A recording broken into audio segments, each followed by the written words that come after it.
À Syracuse, en Sicile, en 1953, un petit relief en plâtre représentant le cœur immaculé de la Vierge se met à verser des larmes humaines. C'est en Sicile également, dans la région d'Enna, colonie de Syracuse, qu'a été localisé le mythe de l'enlèvement de Corée Perséphone, fille de Déméter, grande mère nourricière et symbole de fécondité. Déméter a été associée à la figure de la mère de douleur, si présente dans le bassin méditerranéen.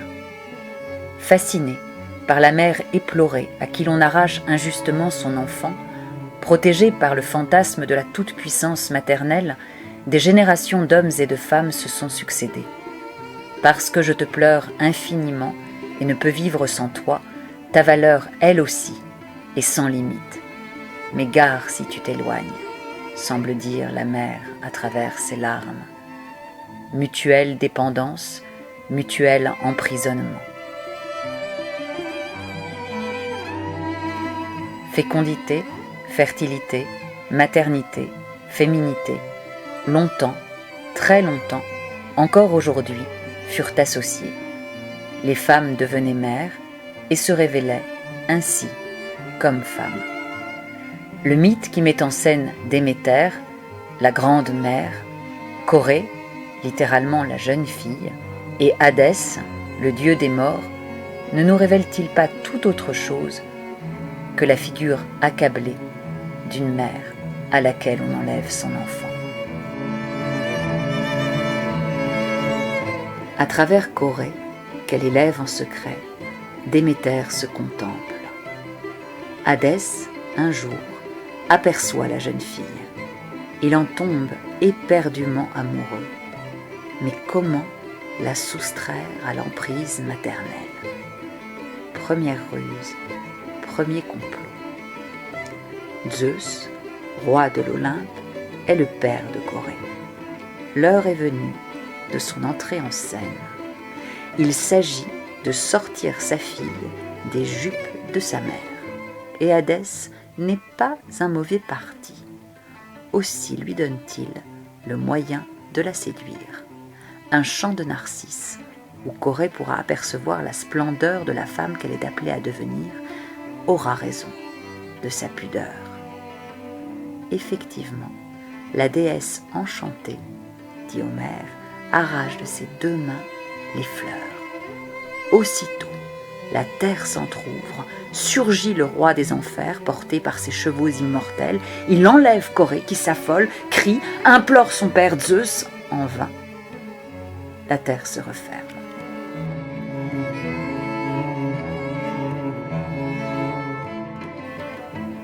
Soudain, c'est le grand silence. La disparition de Corée transperce le cœur de Déméter. Elle accourt, ne la voit plus, cherche partout, demande à tout le monde où est sa fille. Personne ne peut lui répondre. Pendant 9 jours, elle parcourt terres et mers, nul lieu qu'elle n'explore. Au 10e jour, le soleil qui voit tout lui dit: aucun des immortels n'a causé votre malheur, si ce n'est Zeus, dieu des nuages, qui permit à Hadès de nommer votre fille sa tendre épouse. Déméter, que cette nouvelle ne console pas, bien au contraire, sombre dans une dépression profonde. Et c'est en vieille femme que rien ne peut réconforter qu'elle est recueillie à la cour de Séléus et de Métanire, roi et reine d'Éleusis. Cette dernière lui confie son fils Démophon. La déesse nourricière, loin du regard des hommes, s'applique à faire de Démophon un immortel. Elle lui donne le nectar et l'ambroisie, et la nuit, le couche comme un tison dans un foyer ardent. Comment interpréter ce geste que viendra interrompre la reine Métanire, croyant que la déesse veut faire brûler son enfant? Déméter cherche-t-elle à réparer le lien maternel? Avec Démophon, faire grandir un enfant qui ne lui soit pas assujetti, mais qui, au contraire, bénéficie de sa toute-puissance, indépendamment de sa présence à elle? Ou bien est-elle cette mère qui pouponne l'enfant d'une autre pour se consoler d'avoir perdu le sien, cette mère incapable de créer la distance propice à la croissance?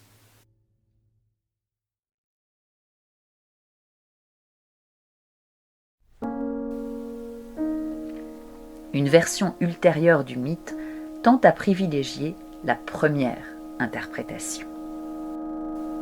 À la cour d'Éleusis, une servante essaie de distraire la déesse. La Déméter d'Homère reste impassible. Celle du père de l'Église Clément d'Alexandrie, en revanche, éclate de rire devant la femme qui, retroussant ses jupes, lui dévoile son sexe. Voici la servante associée à Bobo, dont les statuettes étranges sont retrouvées à même le temple de Déméter à Éleusis. Bobo, c'est une grosse tête, posée sans corps, sur une paire de jambes, la vulve en guise de menton. Déméter aurait-elle aperçu, dans la forme de la vulve, le fruit auquel sa fille allait bientôt succomber?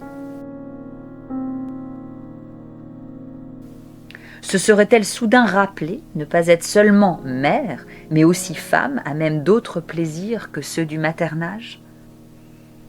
Il se pourrait que la grenade, Punica granatum ou Malum punicum, c'est-à-dire pomme punique, carthaginoise ou rouge, nom que l'on retrouve également pour désigner la pomme du jardin d'Éden, entre en scène dès cet instant.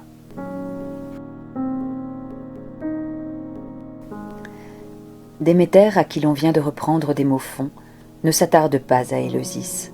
Son esprit est ailleurs. Elle s'envole vers l'Olympe, réclame à nouveau sa fille, et pour mieux se faire entendre, cette fois-ci, assèche la terre qui ne produit plus rien. Mais c'est une déesse plus sage qui s'adresse désormais à Zeus. Il entend sa fureur et accède à sa demande. Zeus envoie Hermès, le messager des dieux et le guide des âmes, chercher Corée aux enfers. Pendant tout ce temps, la jeune fille est restée à gémir dans un coin, ne mangeant rien, de sorte qu'Hadès ne peut qu'accepter de la rendre à sa mère, non toutefois sans une seconde ruse. Il glisse dans la bouche de Corée, en secret, un doux pépin de grenade, et laisse la jeune fille s'échapper. Corée, ne pouvant résister à la tentation, aurait tout aussi bien pu manger 7 grains de son propre chef. Allez donc savoir ce qui se trame dans le cœur des jeunes filles. Quoi qu'il en soit, à sa mère, un tantinet inquisitrice, qui lui demande si elle n'a rien consommé aux enfers, sans quoi elle devra y retourner, la jeune fille, baissant les yeux, ne peut que déclarer avoir été trompée. Comment oser avouer un désir si coupable?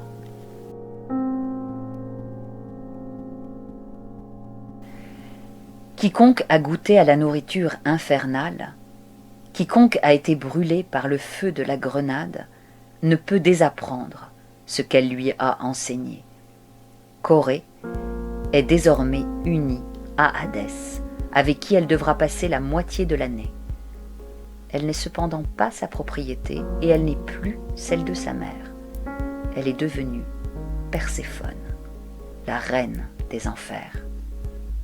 Elle est devenue femme, et c'est en tant que telle qu'elle regagne chaque printemps la surface de la terre pour y retrouver Déméter et procurer aux hommes le feu chtonien, la connaissance des profondeurs. Perséphone représente celle qui a su accueillir le grand autre en la figure d'Hadès et faire en soi une place à la mort. La grenade symbolise la mort co-substantielle à la vie, le principe même de la régénérescence.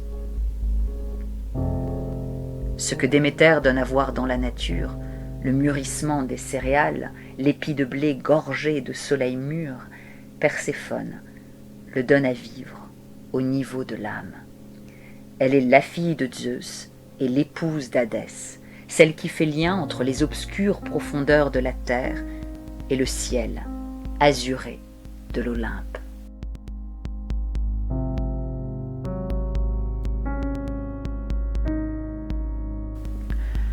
À la Renaissance, la grenade figurera auprès de la Vierge dans les mains de l'enfant, symbole de la Passion, de la résurrection, mais aussi de l'Église, en raison de ses innombrables grains harmonieusement rassemblés.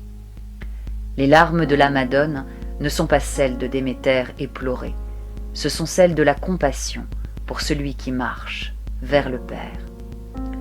Le mythe de Déméter et de Perséphone, à l'origine des mystères d'Éleusis, prépare l'Occident à cette transformation qui consiste à se déprendre de la Grande Mère pour l'intégrer et en faire une faculté active de l'âme, une imagination féconde à même de soutenir la rencontre avec le Père, le tout autre, l'infini.